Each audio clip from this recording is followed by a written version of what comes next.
Hello, everyone. Once again, this is Pastor Terry Reese of the Valley Grace Brethren Church of Armagh, Pennsylvania. And as always, we deem it a high privilege to have you with us for this time of study and reflection. And we have been dealing with this broader series that deals with the sanctity of human life. And within that series, we've been dealing now with several messages on this problem of political oppression. This indeed is a great problem under the sun that has always been with us. And preceding this message have been two prior messages, one of which underlined the problem of political tyranny, a great abomination in the sight of God, something that human governments are not called to. Yes, God is the one who ordained the institution of human government, and yes, in general, we are to be in submission to human government, but God has not called Caesar to absolute tyranny, and certainly he has not called Caesar to regulate the spiritual life of man. Jesus said in Matthew chapter 22, verse 21, "Render to Caesar the things that are Caesar's, and to God the things that are God's." But the problem with Caesar and the problem with the way of men is that governments assigned to the wholesome commission of protecting its people and preventing societal chaos end up in a grossly fallen world, utterly expanding their power and ultimately oppressing the people and sucking the very life juices out of the nation that it is supposed to be protecting. This is what the prophet Samuel warned the people of in 1 Samuel 8, this passage that seems so wonderfully contemporary to our ears, where he talks about the manner of the king that you're about to set over you, that he will exploit you. He will take the best of your national produce. And of course, think about our own government. How much of our gross national product ends up in the hands of government? And he talks about how Caesar will become an oppressive tyrant. He will take your young men and your young women and impress them into his service. And indeed, that is the manner of the king in a fallen world.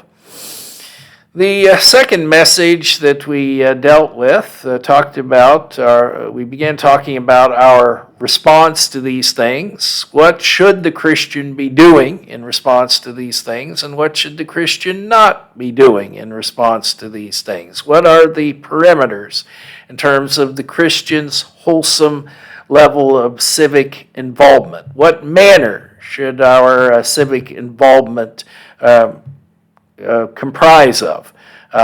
What should it entail?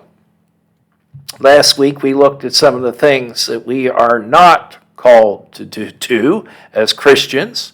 We are not called, we said, to a pietistic indifference. And again, please check out that prior message. We're not going to go through that whole message again now. But we're not called to a pietistic indifference that ignores the world around us. We believe that we are called to good, something that we will be talking about today, to do good in both the spiritual and temporal realm. We argued that we are not likewise called to a lawless anarchy. In general, we are to be in submission to the governing authorities. Romans 13, verses 1 through 2, be in subjection to the governing authorities. They were established by God. First Peter chapter 2, submit yourself for the Lord's sake to every human institution.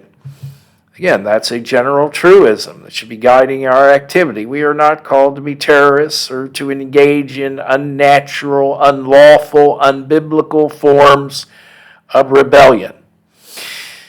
Thirdly, in the opposite of this, we are not called to promote a state-church theocracy. This was the unwholesome response of Christians often in prior times. We are not called to take over the government. We are not called to break down the walls of separation between church and state. Caesar has his thing, and the church, that's another thing. And it is to the peril of the church, to the corruption of the church, if we do not observe those divinely ordained perimeters. Likewise, we are not called to a social gospel like a lot of your liberal mainline churches are into. You know, when you don't have a spiritual gospel, when you don't believe in the book, the blood, and the blessed hope, and mainline denominationalists, by and large, do not believe in these things. They don't have a spiritual gospel. Then all you have left is your politics, your social gospel. And those who are progressives, that tends to be their gospel. Through political means, we will bring mankind to a millennium that we ourselves will institute through our wisdom and our political activity. We're not called to that. Jesus will bring the kingdom. Fourthly, we are not called to a total blind submission unto the state. There is a place for biblical resistance to Caesar, and indeed civil disobedience. The idea of general biblical submission does not negate the idea that we are not to render everything to Caesar. When Caesar commands us either to engage in, or to endorse, or to ignore, or to promote evil, the Bible-believing Christian has a mandate at this point to resist, to disobey, to render to God the things that are God's. So that brings us in this week, as we expand our discussion, what is it then that we are called to? First of all, let me state that there's a lot that we are called to. There's a lot to reflect upon here, so this is going to be a two-part message. But the first point, in terms of those things that we are to positively recognize, those things that we are to do, those things that we are to affirm, first of all, let's begin by recognizing that we need to understand who the ultimate enemy in this really is. Who is the ultimate enemy in terms of our various political battles? When we're dealing with this matter of human tyranny, we need to first of all look beyond the human realm. We need to recognize who the enemy is that Ephesians chapter 6, verses 11 and 12 put its finger upon. Let's read that passage. Quote, "Put on the full armor of God, so that you will be able to stand firm against the schemes of the devil. For our struggle is not against flesh and blood, but against the rulers, against the authorities, against the world forces of this darkness, against the spiritual forces of wickedness in the heavenly places." Unquote. So there we see ID'd the real ultimate enemy, the devil and his minions, the fallen angels, wickedness in high places. Satan and his demons are the unseen organizers of these great confederacies of evil that you see existing amongst men. We must recognize that this battle is primarily a spiritual battle. Satan is the one who organizes dark confederacies amongst men. We need to fight this battle primarily, first and foremost, with spiritual weapons. And we'll get more into what some of those weapons are. Now, this does not negate the fact that this warfare is taking place in this world. And yes, human agents are involved. And yes, the resources that are made available to us in this world can be lawfully procured by the Christian. God, for example, has given you in this country the opportunity to vote and to freely make your voice heard through the pen. Yes, we can lawfully employ those resources, but ultimately we must recognize that this is a spiritual battle and must be fought on spiritual terms. We need to be on the right turf here. Secondly, we are always called to do good. To do good in what way? Well, in all ways. Yes, we are citizens of heaven, but we are also citizens of a given nation state in this world. We live in the temporal realm, and we are to be about doing good in a variety of ways. Of course, our key passage, one of my favorite passages, Matthew 22:39. We are to do good unto our neighbors. We are to love our neighbors. Our neighbors, of course, defined by Galatians 6, verses 9 through 10, as anyone that we have the opportunity to do good to. And again, that doing good can be manifest in a variety of ways, both spiritual and temporal. Just to read that passage, Galatians chapter 6, verses 9 through 10, I think it's an important passage in terms of directing our walk. And let us not lose heart in doing good, for in due time we will reap if we do not grow weary. So then, while we have opportunity, let us do good to all people, and especially to those who are of the household of the faith. Friends, this passage from Paul is calling upon us to walk in imitation of Christ. In Acts chapter 10, verse 38, you remember that when Peter was preaching to Cornelius, the first out-and-out Gentile convert of the new dispensation, the church age, Peter remarked that the Lord Jesus Christ was always going about doing good. And Peter contextualizes this by talking about the healings of Jesus, that Jesus was concerned with the temporal needs of the people as well as the spiritual. He was always going about doing good. And that's the same for us who are walking in the footsteps of the Master, who are his disciples.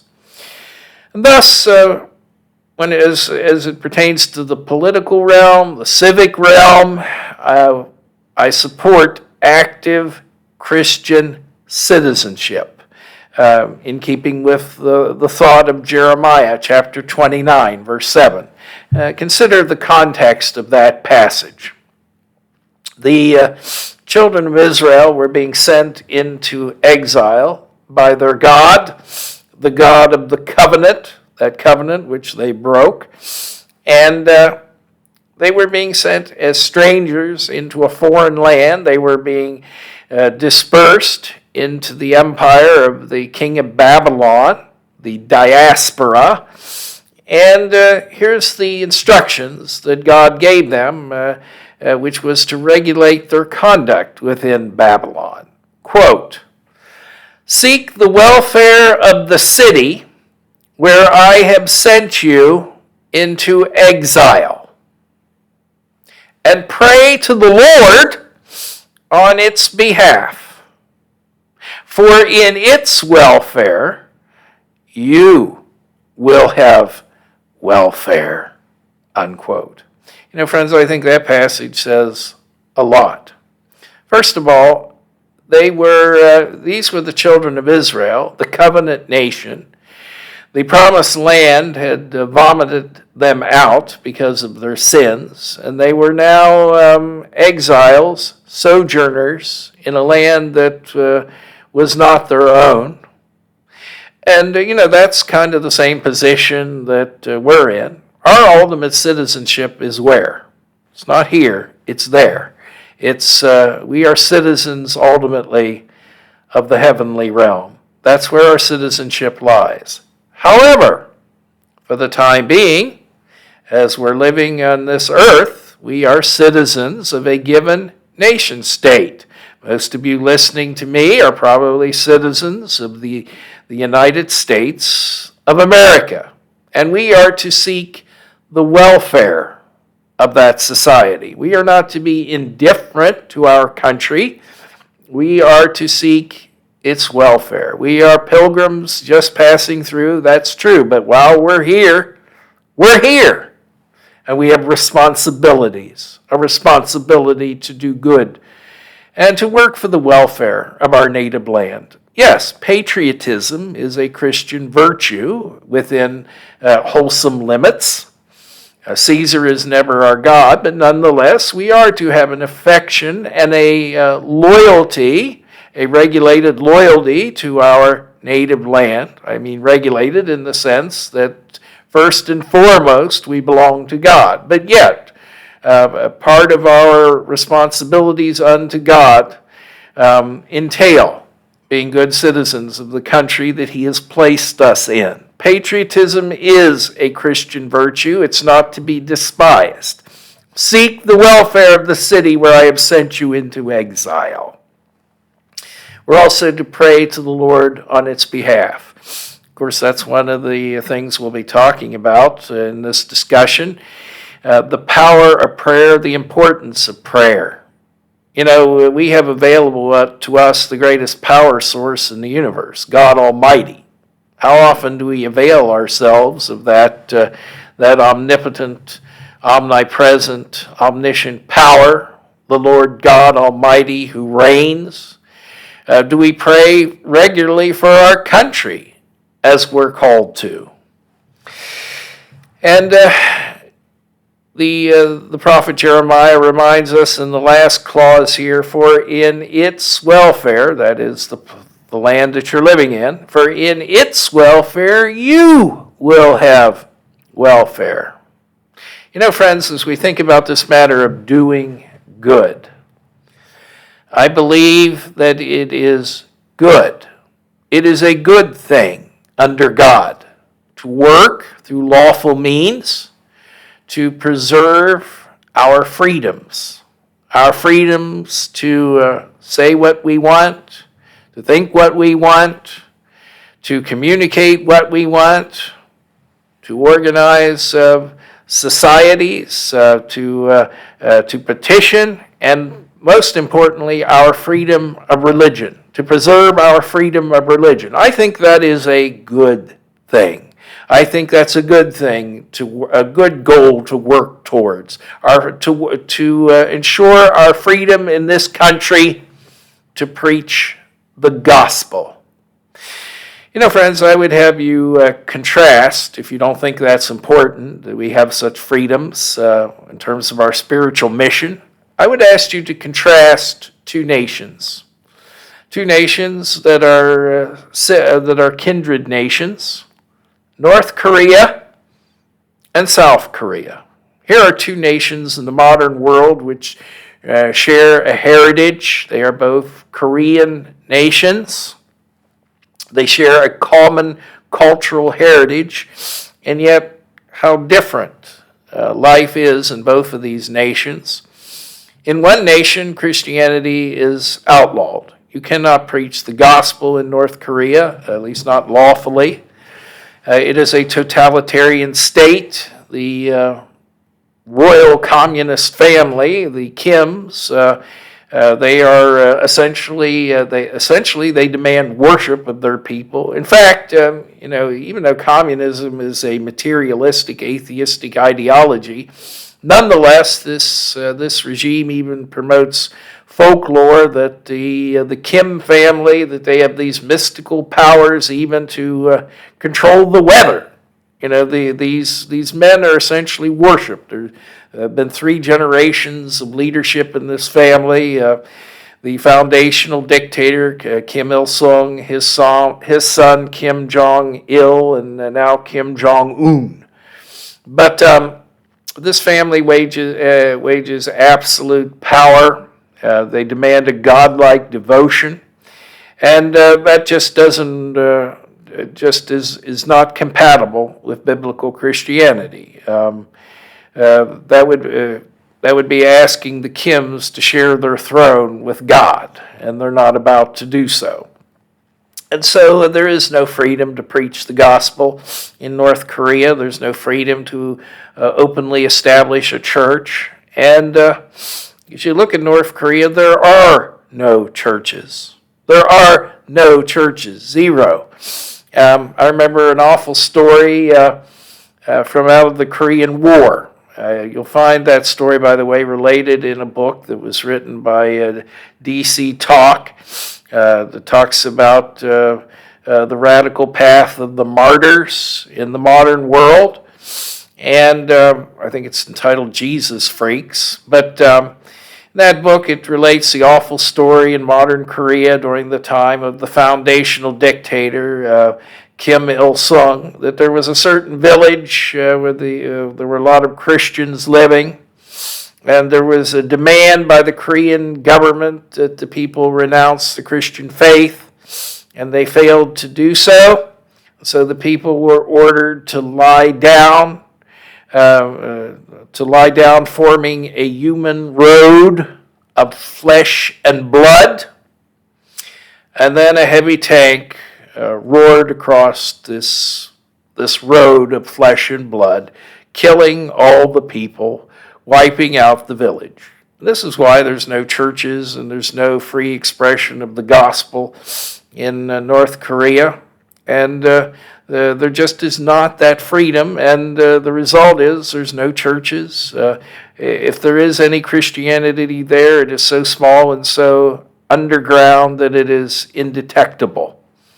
Then, on the other hand, you have another nation called South Korea, a Korean nation, a shared historical heritage, yet one that where the citizens have constitutional liberties, have freedom of religion.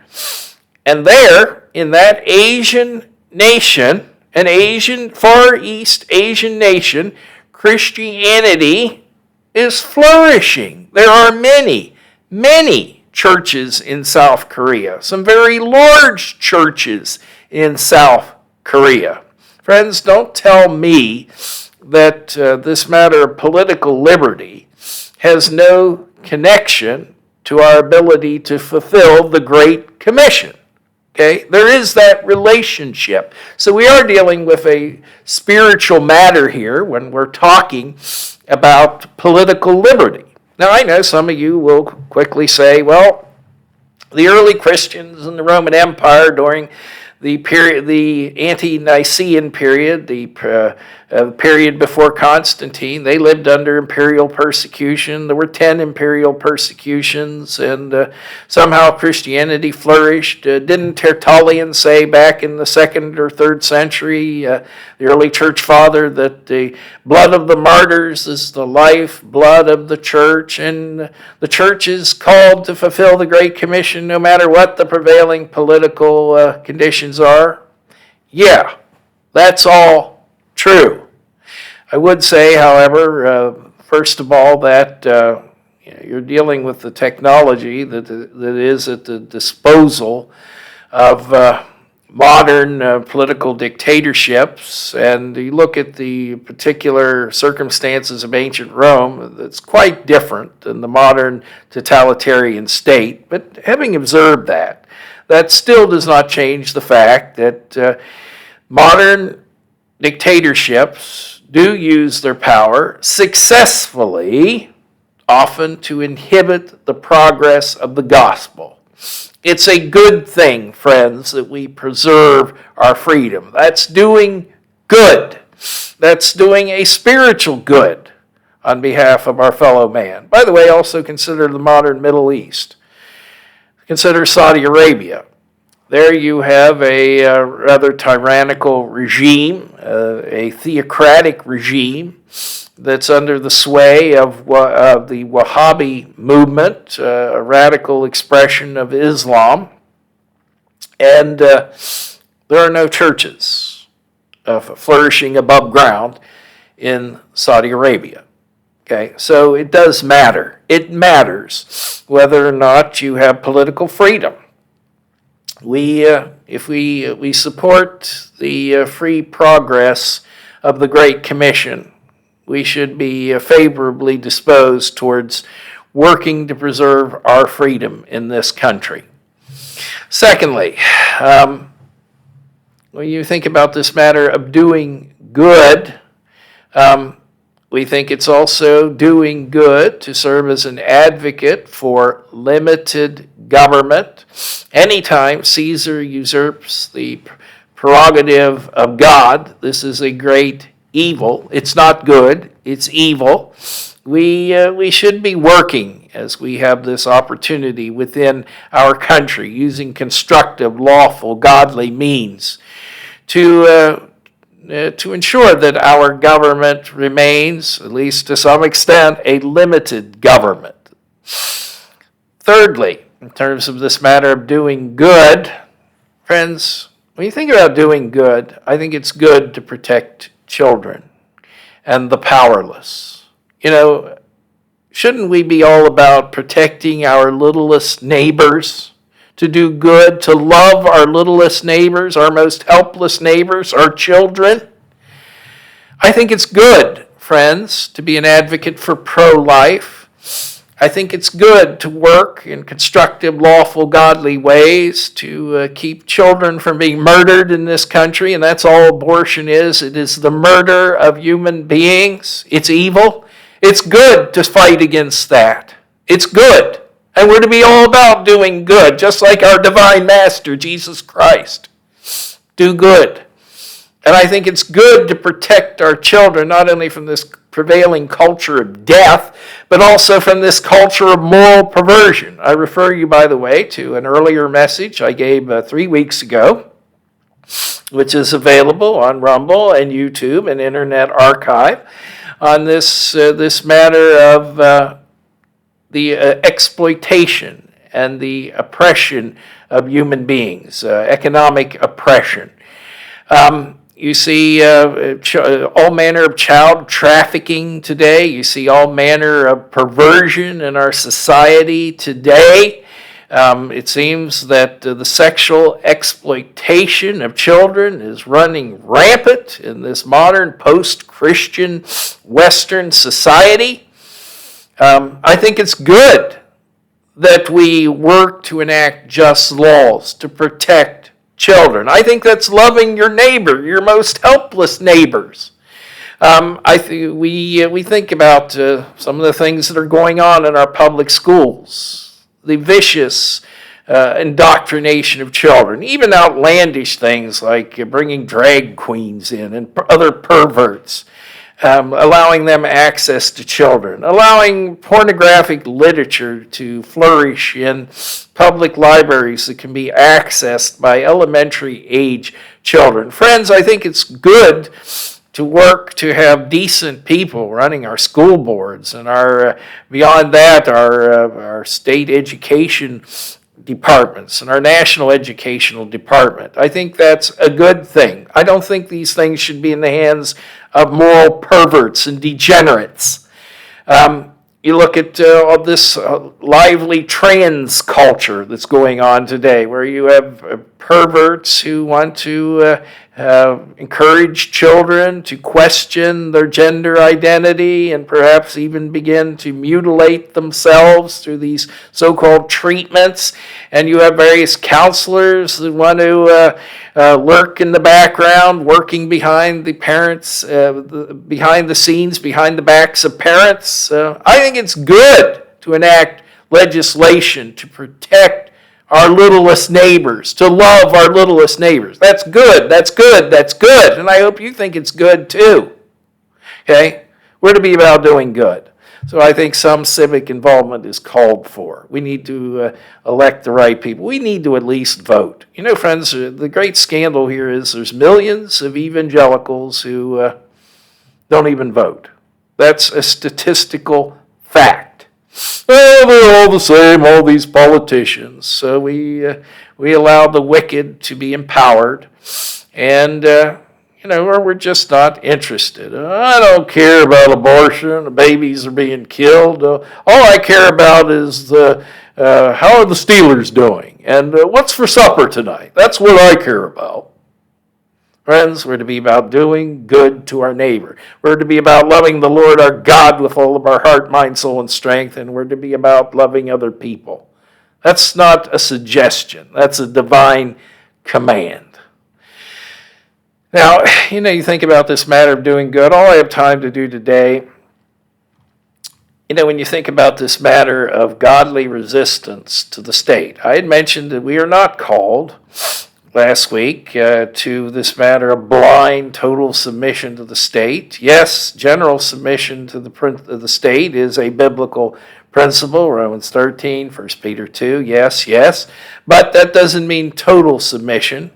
And I just want to close here today with some examples of godly resistance to the state, civil disobedience waged by godly people using godly means to say no to Caesar when Caesar overreaches and oversteps his bounds and asks us to do evil, to violate our consciences, to regulate our souls.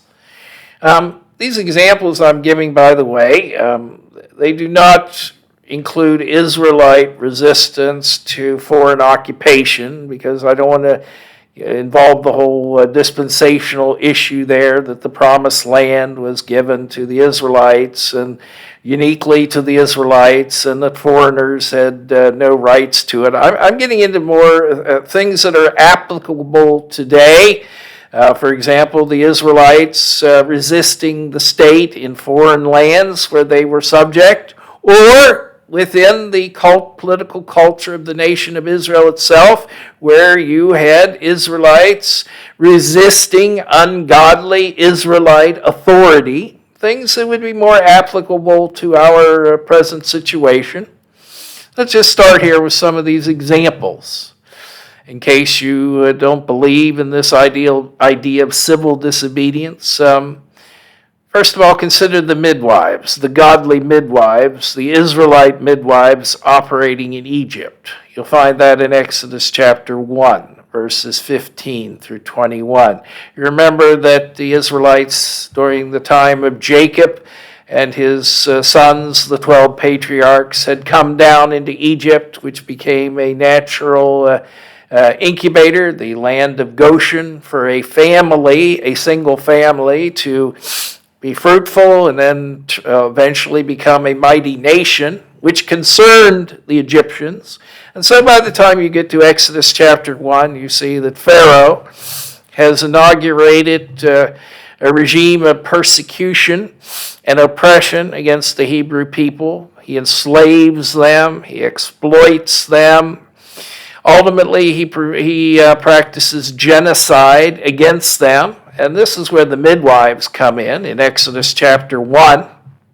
We see the midwives being given the command to murder little Hebrew baby boys, and they practiced civil disobedience. They refused to obey the command of Pharaoh, even though he was the king, the lawfully constituted authority. They exercise godly resistance to the state. They are far from being chided by God. They are actually rewarded by God for this. They are blessed with families of their own. And then as you get into the Hebrews, chapter 11, the Heroes of the Faith Hall of Fame, that chapter is sometimes called, we read about various individuals in antiquity who practiced godly resistance. Again, returning to the milieu of Egypt, think about Moses and his parents, both of whom are praised in this passage in Hebrews chapter 11, verses 23 through 27. Moses champions the cause of his people. His heart is broken by seeing them abused and oppressed and enslaved. And his parents are praised in this chapter, Hebrews 11, for resisting Pharaoh, resisting the oppression of pharaonic times and protecting their child. No, we are not called to total blind submission to the state. Think also about, when you're thinking about Hebrews chapter 11, read verse 31. Rahab the harlot of Jericho is praised because of her disobedience, her godly civil disobedience to the king of Jericho, when he demands that she fork over the spies. She does not obey. And God rewards her for that, for her godly resistance to the power of the state. Think also about some of the events that go on within Israelite culture with regard to this wonderful king that the people wanted. Remember 1 Samuel 8, the people demanded a king of Samuel, and the prophet warned them what would happen, what would be the manner of the king, and sure enough, he becomes an abuser of his authority. Saul becomes a tyrant, and in many ways a rather deranged tyrant. You look at some of his abuses. For example, think about 1 Samuel chapter 14, verse 45, 1 Samuel 14. You look at verse 45, the people protest over Saul, the king, sentencing his son Jonathan, an excellent man, to death. Why? Because Saul had made a rash vow, and Jonathan had violated the king's vow by eating some honey, and to give himself some strength. Saul had made a foolish vow that no one was supposed to eat, and Jonathan, apparently not knowing this, had eaten some honey. And when Saul found out about this, he was enraged and sentenced his son to death. Now, you read verse 45 here of 1 Samuel 14, the people protest. They don't just submit to this, they protest. This man Jonathan, this prince, he was a hero, and he was a wonderful man. And the people protested over Saul's deranged, crazed, unjust, rash decision. And the will of the people prevailed here, I might note. Jonathan was not put to death. Saul had to back down. But this was a good thing. And then again, when you think about this deranged tyrant, Saul, we see again in 1 Samuel 22, again, he gives another crazy order, abusing his authority. He orders the mass murder of the priests of Nob. And as far as resistance is concerned, his soldiers, his Israelite soldiers, refused to obey him. We're not going to lay hands on the Lord's priests, not for this. They refused to take up the sword and follow the king's order and murder these priests, these godly men. But unfortunately, there was an Edomite, a descendant of Esau amongst them, a wicked man, who was more than happy to carry out the king's deranged, unjust order. And he murdered the priests of Nob. But there again, you see two examples of the people protesting against unjust actions of government and taking a stand. Exercising godly civil disobedience against the power of the state. Another example within Israelite culture, think about the righteous man Obadiah.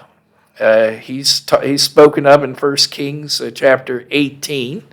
And the story there takes place during the dark time of the house of Omri, which was a wicked royal house which controlled the northern kingdom of Israel during the time of Elijah and the time of Elisha, these two great prophets that God had sent in response to Baal worship. And Queen Jezebel, of course, was the most infamous member of the royal house, and she was persecuting ferociously the prophets of God and murdering them. But a righteous man named Obadiah in 1 Kings chapter 18 practices civil disobedience, and he resists the power of the state, and he hides, and he provides for 100 of the Lord's prophets. He conceals them, and he supplies their needs. This man was a resistor, and he had the Lord's blessing for this. And then there is Elijah himself, the great prophet. He was deemed an enemy of the state during the time of the house of Omri. He is referred to as, in 1 Kings chapter 18, verse 17, as, quote, the troubler of Israel, unquote. In other words, he's kind of a public enemy number one. He's kind of John Dillinger in the sight of the state. Likewise, in 1 Kings chapter 21, verse 20, in the aftermath of the whole awful story of Naboth's vineyard, the king, Ahab, representing the house of Omri, says of Elijah when he encounters him, have you met me now, my enemy? Mine enemy is how he refers to Elijah. Elijah was an enemy of the state, a godly resistor, but a man with God's blessing.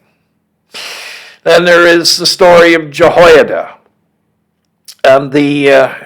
He's heavily involved in the story of the dark events that were associated with the reign of the wicked Queen Athaliah over the southern kingdom of Judah. Athaliah, the queen, the constituted authority, the queen mother, who was, the kind of the wicked witch of the West. She was busy murdering her own family, the descendants of the royal house of David, even her own grandchildren. That's a wicked woman, this Athaliah. But the righteous priest, Jehoiada, concealed the royal heir, young Jehoash, and ultimately he becomes involved in the revolt, which results in the death of Queen Athaliah. You can read all about that in 2 Kings chapter 11. Jehoiada, the righteous priest, he was a godly resistor to civil authority. Then there were the valiant priests that are mentioned in 1 Chronicles chapter 26, verses 16 through 21, who opposed the sinful activity of the royal son of David, King Uzziah. The Bible is very clear that the office of the priesthood was to belong to the house of Levi, the descendants of Levi, and the kingship to the royal sons of David. But in pagan fashion, Uzziah attempted to wear both of these hats, both that of a priest and that of a king. Of course, the kings of Canaan and some of these nations, these pagan nations, the kings exercised a priestly function, but that was forbidden under the Israelite constitution. The only person who was supposed to exercise these multiple offices would be the coming Messiah. Messiah alone would be prophet, priest, and king. The three offices would be joined in him uniquely. But Uzziah, who had been a godly king, when he grew strong, he grew proud. Pride welled up in his heart. That's the way of kings. You think about kings, they're constantly surrounded by flatterers. Everybody's always praising them. It's no wonder their heads explode and become so big that they can't even pass through a doorway. Kings have this power of life and death over other people. That has to build up one's ego. And of course, kings have access to almost unlimited wealth. And you know what happens when you have great wealth? You begin to say, who is the Lord? I don't need him. You have this Laodicean mindset. So it's hard to be humble when you're a king. You might think it's a great thing to be a king, but really it's a stumbling block. But it was that for Uzziah, a good man who turned to a bad man because of his power. The Lord had blessed him and made him strong, but it went to his head. So he started exercising the function of a priest as well as a king. Maybe he was even having messianic delusions. I don't know. Maybe he was thinking back to Psalm number 110 that the Messiah would be both priest and king. But for whatever the reason, Uzziah began to carry out priestly functions. He walks into the temple. He has a censer in his hand. The 80 valiant priests, along with the high priest, however, oppose him. They stand up to him. They become resistors. They practice civil disobedience. They stand in his path. He doesn't listen to them. The Lord smites him with leprosy, and then they lay hands upon him and push him out of the temple. They were resistors. Then you think about the three holy children in Babylon, Shadrach, Meshach, Abednego. These men sometimes called in church history the three holy children. Not that they were little children, but that they were young men, and they stood up to Nebuchadnezzar, the mightiest sovereign on the face of the earth. Nebuchadnezzar had in rather preposterous fashion erected this 90-foot colossus, perhaps in imitation of this dream that he had in Daniel 2, where he dreamed of a colossus. So he builds his own colossus in Daniel chapter 3, plated in gold. And this colossus was to be identified with his regime. Godless tyrants, of course, use religion to bolster the fortunes of their regime. They do not practice the separation of church and state. And the king demanded that everyone, at the sound of the music, when this orchestra would play, would bow down and worship this graven image in violation of the first and second commandments of God. And Shadrach, Meshach, and Abednego, the three holy children, disobey. They will not bow down, and they choose to be cast into the lake of fire, the furnace of fire, rather than to violate their walk before God. And they became godly resistors. They practiced civil disobedience, as did their friend Daniel many years later in Daniel chapter 6. When a Persian law under the auspices of Darius the Mede demands that everyone pray only unto Darius, Daniel refuses. He follows the Davidic custom of 3 times of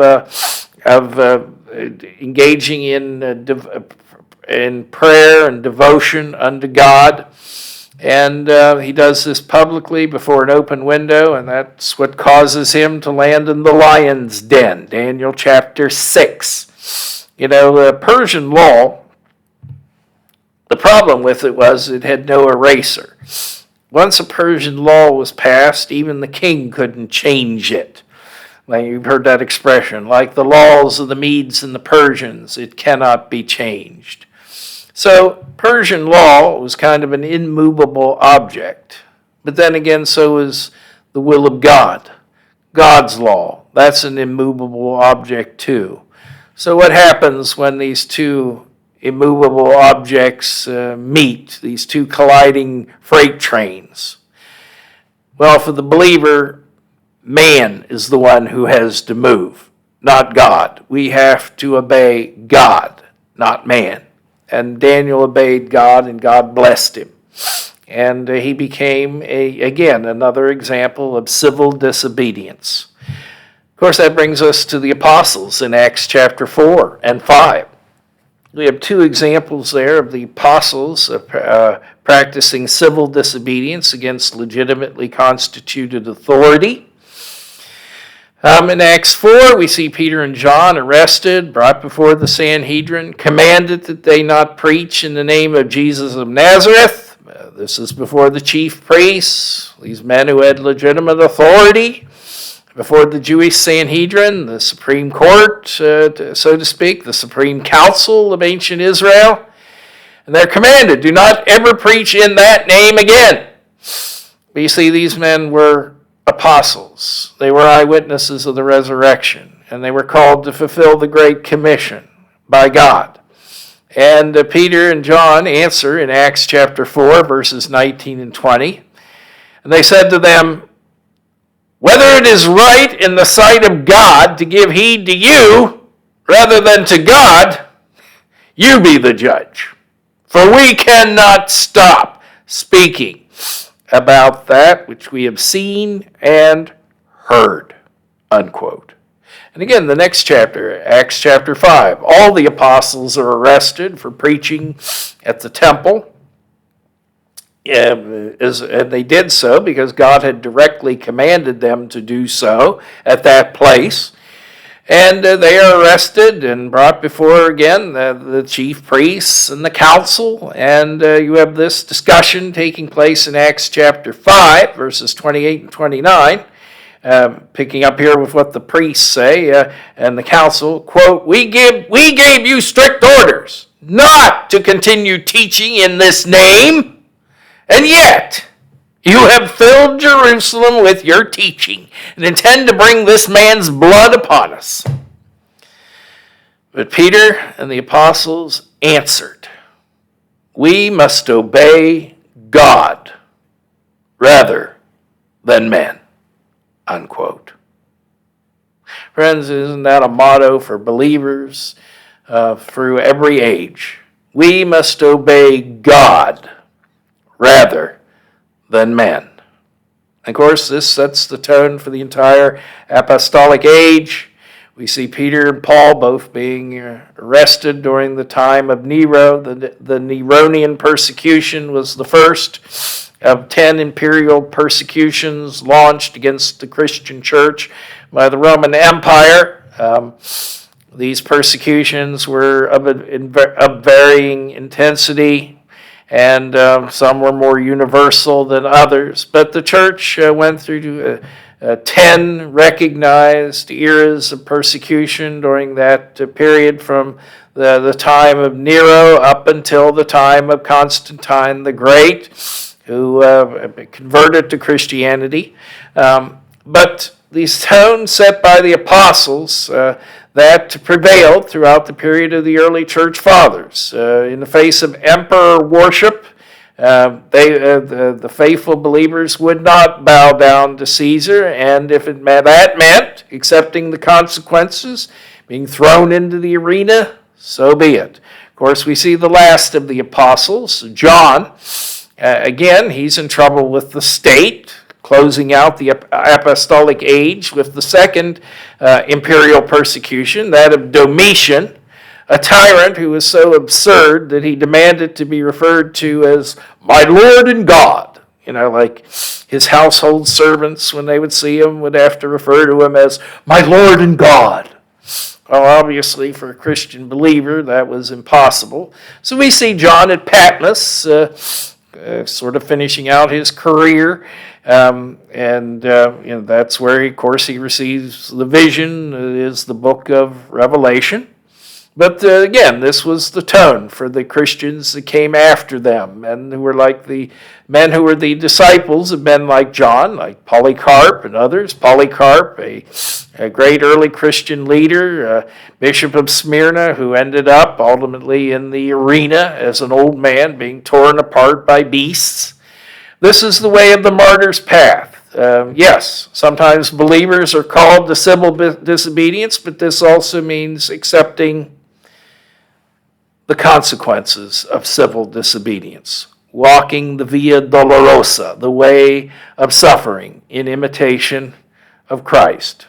And if we walk that path and if flight is not available to us, sometimes it means, yes, walking the road of the martyr, the holy martyr. The final biblical example Think of the believers during the Great Tribulation period, where you'll have a nightmarish worldwide government. There'll be nowhere to flee to. Total state control, totalitarian control over men's minds and their hearts, over religion. Everyone will have to bow down to the image of the beast, Revelation 13, much like you see back in Daniel 3. Also total control, not only of all state functions or religious functions, even economic functions. No one will be able to buy and sell unless they bear the mark of the beast, the sign of loyalty to the Antichrist regime and everything it stands for, the evil that it stands for. But there will be believers during that period. After the rapture of the church, converts will be made under the auspices of two prophets that God will send, the two witnesses, and then the 144,000 that will be raised up among the Hebrew people. And these believers will not bow down to the image of the beast, will not bow down to that image of Revelation 13. They will be willing to be martyred. And likewise, we see in Matthew chapter 25 a picture from that era, the sheep and the goats judgment, where we find that the believing nations of that period, according to Matthew 25, verses 31 through 46, will protect the Hebrew people like the Jewish evangelists, the 144,000. They will provide for them, they will clothe them, they will feed them, they will visit them in prison. They will do these things, which will be the standard for believers in that era, that nightmarish era. Today, all we ask of evangelicals in America to do is go to the polls, and even that's too much for us. We won't even sacrifice in that. And yet, believers during the Great Tribulation will do all kinds of things, even go to the guillotine. I don't know. It's just... You look at what's going on in our country today, with the church today, it's a sad thing. Well, we're going to have to bring this message to a close. Next week, we're going to look at some more things that we are called to be in these last days as we deal with the specter, the persistent specter of political tyranny. Well, till next week, friends, this is Pastor Terry Reese. May the Lord be with you.